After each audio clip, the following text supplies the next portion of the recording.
بسم اللہ الرحمن الرحیم۔ السلام علیکم دوستو ہم امید کرتے ہیں کہ آپ خیریت سے ہوں گے۔ دوستو حضرت آدم علیہ السلام سے پہلے یہ دنیا کیسی تھی، یہ جاننے سے پہلے آپ کو کچھ ضروری باتیں جاننی پڑے گی۔ جیسے کہ جب ابلیس کو جنت سے نکال دیا گیا تھا اور جنت سے نکالنے کے بعد اس کی ایک ہی سوچ تھی کہ وہ ایسا کیا کرے اور ایسی کون سی چال چلے کہ جس سے حضرت آدم علیہ السلام کو رسوا کر سکے۔ اور ایک دن اس نے دیکھا کہ جنت کے تمام دروازے بند ہیں، مور اور سانپ کھڑے ہیں۔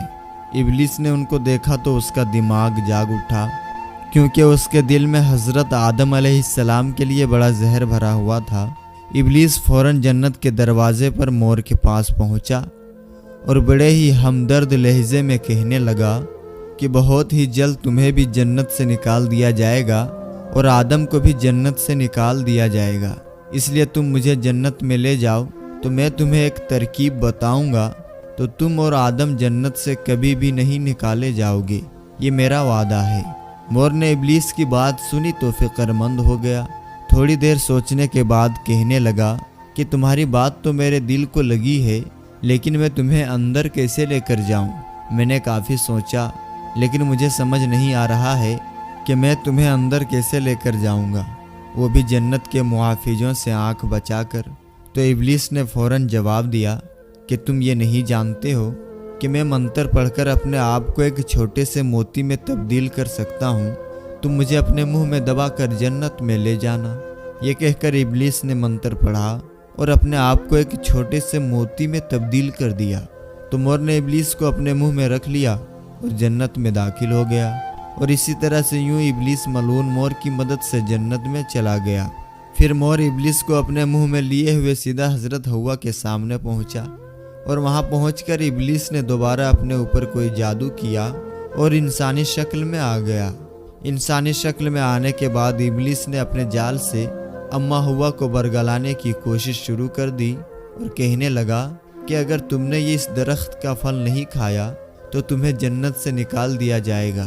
اماں حوا بولی، یہ درخت تو ممنوع ہے، اس کا پھل کھانے سے منع فرمایا گیا ہے۔ ابلیس نے دوبارہ بولا کہ اس درخت کا پھل نہ کھایا گیا تو جنت سے نکال دیا جائے گا، تمہیں بھی اور آدم کو بھی۔ ابلیس ملعون آخر کار اپنی چال میں کامیاب ہو گیا، اور اماں حوا نے اس کی بات میں آ کر اس ممنوع درخت کا پھل کھا لیا، اور پھر حضرت آدم علیہ السلام کے پاس پہنچ گئی اور کہنے لگی کہ میں نے اس ممنوع درخت کا پھل کھا لیا ہے، تم بھی اس کا پھل کھا لو تاکہ ہم ہمیشہ جنت میں رہیں۔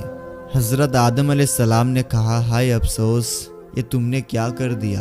پھر ابلیس کی مکاری میں آنے والی اماں حوا نے حضرت آدم علیہ السلام کو بھی مجبور کر دیا کہ وہ بھی اس درخت کا پھل کھائے، اور یوں ان دونوں کو جنت سے نکال دیا گیا۔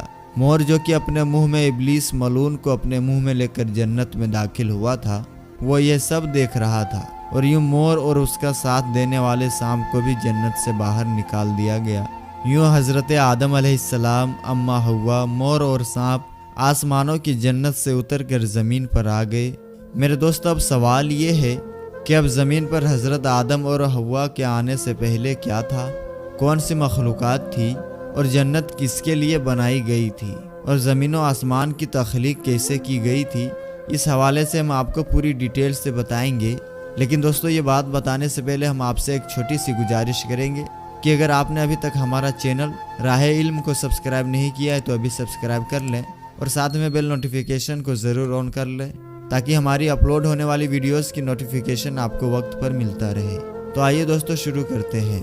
میرے دوستو یاد رہے کہ جو پھل ممنوع تھا اس کے بارے میں کہا جاتا ہے کہ وہ گیہوں تھا، اور اسی گیہوں کو انسان کی خوراک بنا دیا گیا، اور اسی گیہوں کے انسان کو زمین پر طلب رہتی ہے۔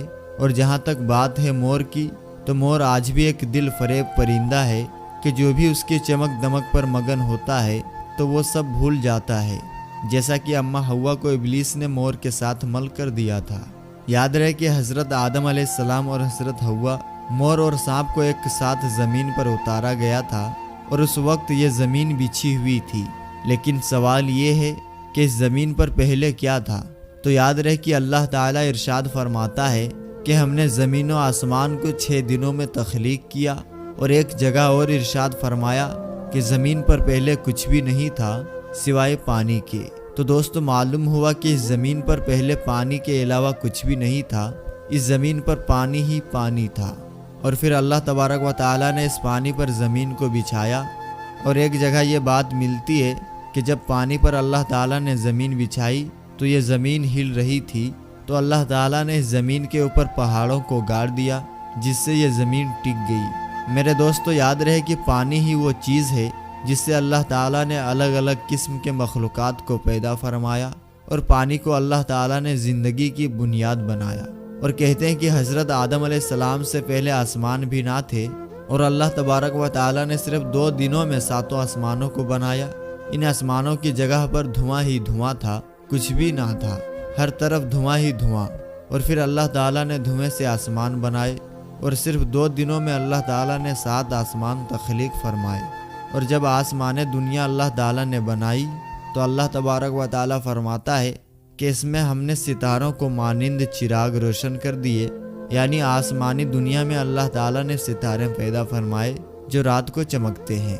یاد رہے کہ اللہ تعالیٰ نے 4 دنوں میں زمین اور اس کا سارا نظام بنایا۔ یہ پہاڑ، یہ جنگل، یہ دریا اور سمندر، یہ صحرا اور میدان، یہ سب اللہ تعالیٰ نے اپنے حکم سے صرف 4 دنوں میں تخلیق کیا۔ اور پھر اللہ تعالیٰ نے آسمانوں سے بارش برسائی، اور اپنے حکم سے زمین کے اوپر طرح طرح کے درخت، پودے اور سبزیاں اگا دیے۔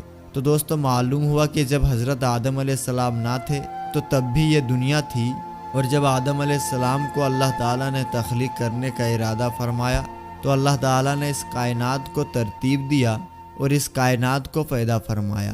اور جب حضرت آدم علیہ السلام کو پیدا فرمایا گیا تو اللہ تعالیٰ نے پہلے تو ان کو جنت میں رکھا، اور پھر ابلیس ملعون کی مکاری کی وجہ سے حضرت آدم علیہ السلام کو جنت سے نکالنا پڑا، تو اللہ تعالیٰ نے ان کو اس زمین کے اوپر بھیجا، اور یہی اللہ کی منشا تھی۔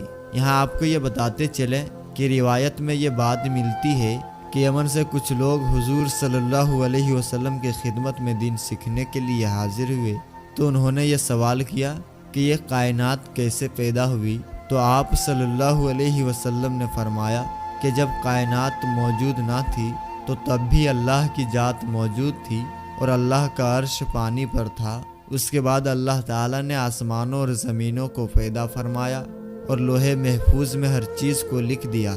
میرے دوستو یاد رہے کہ اللہ تعالیٰ کی ذات موجود تھی، موجود ہے اور ہمیشہ موجود رہے گی، اور تمام جہانوں کو پیدا کرنے والی ذات صرف اللہ ہی کی ہے۔ زمینوں کو اور آسمانوں کو پیدا کرنے والی ذات اللہ ہی کی ہے۔ جنت اور دوزخ کو پیدا کرنے والی ذات اللہ ہی کی ہے۔ اللہ تعالیٰ کی مخلوقات کہاں کہاں ہیں اور کیسے کیسے مخلوقات ہیں، یہ اللہ ہی جانتا ہے۔ اللہ تعالیٰ کی قدرت بہت بڑی ہے، اور اللہ تعالیٰ کا علم بھی بڑا ہے، اور انسان کی عقل بہت لمٹ بھر ہے۔ وہ صرف اتنا ہی جانتا ہے جتنا اللہ نے اس کو علم دیا ہے، اور اس سے زیادہ کچھ نہیں جانتا۔ اللہ تعالیٰ بہتر علم رکھتا ہے اور حکمت والا ہے۔ میرے دوستو تو ہم امید کرتے ہیں کہ ہماری آج کی ویڈیو آپ کو بہت پسند آئی ہوگی۔ ویڈیو پسند آنے کی صورت میں ویڈیو کو لائک، شیئر، کمنٹ کرتے ہوئے چینل کو سبسکرائب کر دیں۔ پھر ملاقات ہوگی انشاءاللہ تعالی کسی نئی اور اچھی ویڈیو کے ساتھ۔ تب تک کے لیے آپ اپنا اور اپنوں کا بہت ہی زیادہ خیال رکھیں۔ السلام علیکم، اللہ حافظ۔